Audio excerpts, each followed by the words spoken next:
Student, आज का topic है sexual reproduction in flowering plant. Students, ये बहुत इम्पोर्टेंट टॉपिक है नीट के प्रोस्पेक्टिव से, और इसमें से कम 3 to 4 क्वेश्चंस का वेटेज जो है वो नीट के लिए आता है। तो आप बहुत ध्यान से पढ़िएगा स्टूडेंट। ये चैप्टर नीट और 12th बोर्ड यानी CBSE बोर्ड दोनों के लिए इम्पोर्टेंट है, और इसको मैंने 5 पार्ट में बांटा है स्टूडेंट।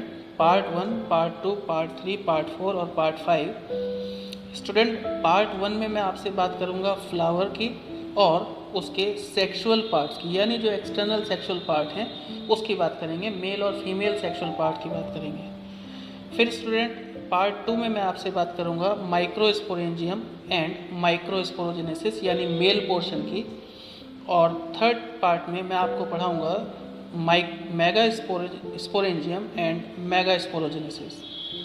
और स्टूडेंट, फोर्थ पार्ट में मैं आपको पॉलिनेशन की डिटेल दूंगा, और फिफ्थ पार्ट में जो इसका लास्ट पार्ट होगा उसमें हम फर्टिलाइजेशन, एम्ब्रियो, सीड या इसके अलावा जो टॉपिक बचते हैं छोटे छोटे उनकी बात करेंगे। तो स्टूडेंट, आइए शुरू करते हैं आज का topic, sexual reproduction in flowering plant. तो student, sexual reproduction in flowering plant में जो पहली बात है कि जितने भी फ्लावरिंग प्लांट हैं वो सभी एंजियोस्पर्म्स कहलाते हैं स्टूडेंट। एंजियोस्पर्म्स यानी जिस भी प्लांट पर फ्लावर आपको दिखे तो आप समझ जाइए कि ये एक एंजियोस्पर्मिक प्लांट है। और इस एंजियोस्पर्मिक प्लांट में जो कैरेक्टरिस्टिक फीचर है वो है इसकी एग्जिस्टेंस ऑफ फ्लावर की, यानी फ्लावर एग्जिस्ट कर रहा है तो ये इसका कैरेक्टरिस्टिक फीचर है। फिर स्टूडेंट, जो फ्लावर है किसी भी प्लांट में, उस प्लांट के लिए वो एक रिप्रोडक्टिव यूनिट की तरह काम करता है, यानी उस प्लांट के रिप्रोडक्शन की जो रिस्पॉन्सिबिलिटी है वो इस फ्लावर के पास है। तो फ्लावर जो है वो 2 टाइप्स के हो सकते हैं, एक बाइसेक्सुअल फ्लावर और दूसरा unisexual flower. Bisexual flower means के हैविंग बोथ द सेक्सेस, यानी उसमें मेल और फीमेल सेक्स ऑर्गन दोनों होंगे, जबकि जो यूनिसेक्सुअल फ्लावर हैं वो या तो मेल फ्लावर हो सकता है या फीमेल फ्लावर हो सकता है, और दोनों फ्लावर अलग अलग होंगे। मेल फ्लावर के पास मेल सेक्स ऑर्गन होंगे और फीमेल फ्लावर के पास फीमेल सेक्स ऑर्गन होंगे। जब हम इधर की बात करें तो मेल और फीमेल सेक्स ऑर्गन जो हैं वो एक ही फ्लावर में एग्जिस्ट करेंगे स्टूडेंट। फिर हम जब बात करते हैं फ्लावर की स्टूडेंट्स, तो एक टर्म होती है कंप्लीट फ्लावर। कंप्लीट फ्लावर का मीनिंग होता है कि अ flower is having all the characters those generally a flower carry. तो कंप्लीट फ्लावर में 2 कैटेगरी में डिवाइडेड हैं इसके स्ट्रक्चर्स। नंबर 1 होता है स्टूडेंट नॉन एसेंशियल वर्ल्स, जिसमें ऐसे स्ट्रक्चर हैं फ्लावर के जो रिप्रोडक्शन में हेल्प नहीं कर रहे हैं, रिप्रोडक्शन में इन्वॉल्व नहीं हो रहे हैं डायरेक्टली। और दूसरा वर्ल्ड होता है एसेंशियल वर्ल्ड, और ये डायरेक्टली रिप्रोडक्शन में अपना रोल प्ले करते हैं। तो अगर नॉन एसेंशियल की बात करें स्टूडेंट, तो नॉन एसेंशियल वर्ल्ड्स में 2 लेयर्स होती हैं स्टूडेंट, एक होती है आउटर लेयर और एक होती है इनर लेयर। तो जो आउटर लेयर है, जब आपने फ्लावर देखा होगा कि जो उसकी सबसे पहली वाली लेयर है स्टूडेंट वो ग्रीन कलर की होती है, और उस पूरी की पूरी लेयर को, उस पूरे के पूरे वर्ल्ड को हम कहते हैं कैलिक्स। और उस कैलिक्स का जो एक यूनिट है, यानी एक हरे रंग वाली जो पत्ती है, जो लीफ है, जैसा स्ट्रक्चर दिख रहा है उसमें, उस पर्टिकुलर हरे रंग की लीफ जैसे स्ट्रक्चर को कहते हैं हम सेपल। तो सेपल्स का जो ग्रुप है वो ही तो कैलिक्स कहला रहा है। और इसी तरह से इधर बात करें तो जो ग्रीन कलर के बाद वाला पोर्शन शुरू होता है वो colourful part of the flower है, और उसको कलेक्टिवली कहते हैं स्टूडेंट हम कोरोला। और कोरोला की जो एक लीफ होती है, जो एक पत्ती होती है फूल की, उसको कहते हैं हम पेटल्स, और पेटल का ग्रुप ही तो कोरोला कहलाता है। तो ये आपको समझना चाहिए।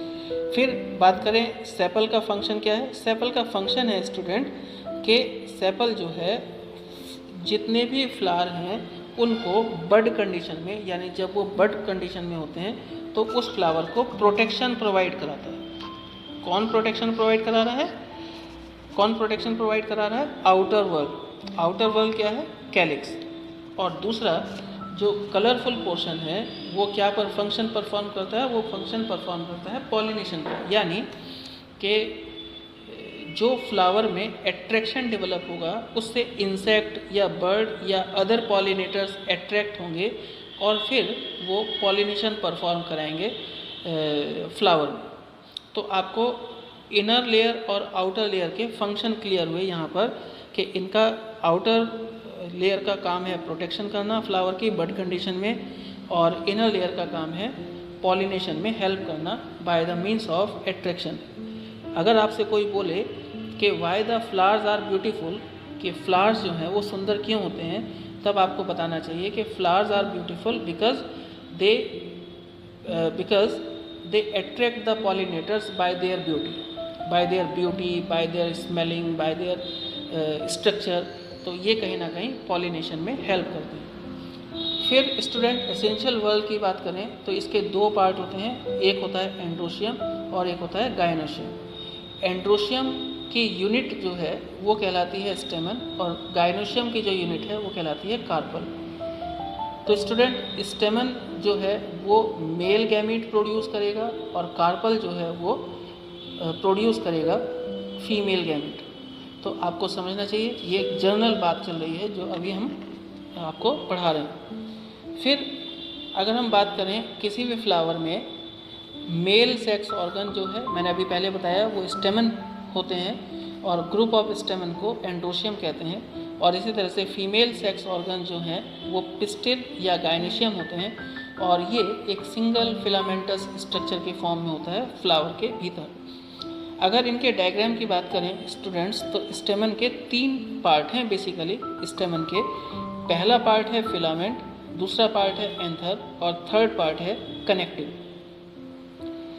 तो स्टूडेंट जो फिलामेंट है वो कहीं ना कहीं फ्लावर में इस स्टेमन को अटैचमेंट के लिए रिस्पॉन्सिबल है, यानी अगर फ्लावर में स्टेमन अटैच्ड है, जुड़ा है, तो वो इस फिलामेंट की हेल्प से जुड़ा है। एंथर जो है स्टूडेंट वो particular region of the stamen है जो मेल गैमीट प्रोड्यूस करते हैं। तो अगर आपसे कोई बोले कि where the male gametes are produced in a flower, तब आप बताएंगे स्टेमन के एंथर में प्रोड्यूस होते हैं।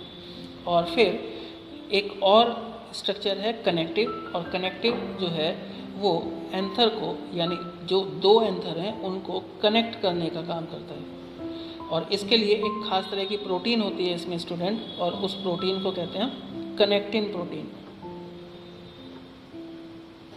कनेक्टिन प्रोटीन, तो कनेक्टिन प्रोटीन से कनेक्टिव बना है, और इसका जो काम है, इसका काम है कि एंथर को कनेक्ट करके रखना है। फिर आगे बात करें तो फीमेल सेक्स पार्ट की बात करेंगे, और ये है स्टूडेंट गायनोशियम यानी पिस्टिल, और इसमें भी 3 पार्ट्स होते हैं। पहले नंबर पर स्टिग्मा, दूसरे नंबर पर स्टाइल और तीसरे नंबर पर ओवेरी। तो जो स्टूडेंट सबसे अपर मोस्ट पार्ट है स्टिग्मा, ये रिसीव करता है मेल गैमीट को कि भाई आइए और फर्टिलाइजेशन को परफॉर्म कीजिए, और जो स्टाइल पोर्शन है जो नीचे बीच में एक स्टॉक लाइक स्ट्रक्चर है, ये उस मेल गैमीट को पाथ प्रोवाइड कराता है, रास्ता प्रदान करता है कि भाई आप यहाँ से होते हुए ओवेरी तक जाइए और ओवेरी में जो फर्टिलाइजेशन है उसे परफॉर्म कीजिए। स्टूडेंट ओवेरी एक बहुत इंटरेस्टिंग स्ट्रक्चर है। यहाँ देखिए कि ओवेरी में ओव्यूल एग्जिस्ट करता है, और ओव्यूल में एग्जिस्ट करता है एम्ब्रियो सैक, और इस एम्ब्रियो सैक में एग्जिस्ट करता है स्टूडेंट एग सेल, और ये एग सेल ही तो फीमेल गैमीट है। यानी अगर आपसे कोई बोले कि where the female gamete is exist in a flower, तब आप समझिए या आप उसे बताइए कि female gamete is exist in a ovary section of the gynoecium and it is packed in the embryo sac. ये एम्ब्रियो सैक के भीतर पैक होता है। यहाँ पर मैंने एक जनरल सा डायग्राम बनाने की कोशिश की कि ये जो बाहरी सेक्शन है, ये जो मैंने यहाँ से बनाया, ये वाला, तो ये ओवेरी है स्टूडेंट। ओवेरी के भीतर ये पड़ा हुआ है ओव्यूल, रेड कलर में मैंने बनाया है, और फिर ब्लू कलर में बनाया है, इसे कहते हैं हम एम्ब्रियो सैक। और एम्ब्रियो सैक में नीचे की तरफ जो मिडिल पोर्शन में जो सेल है उसे कहते हैं स्टूडेंट एग सेल, और ये एग सेल ही तो फीमेल गैमेट है। तो स्टूडेंट आज के लिए इतना ही, फिर अगले सेक्शन में मैं आपके लिए अगला टॉपिक लेकर के आऊँगा जो मैंने आपको अभी बताया था। Thank you very much.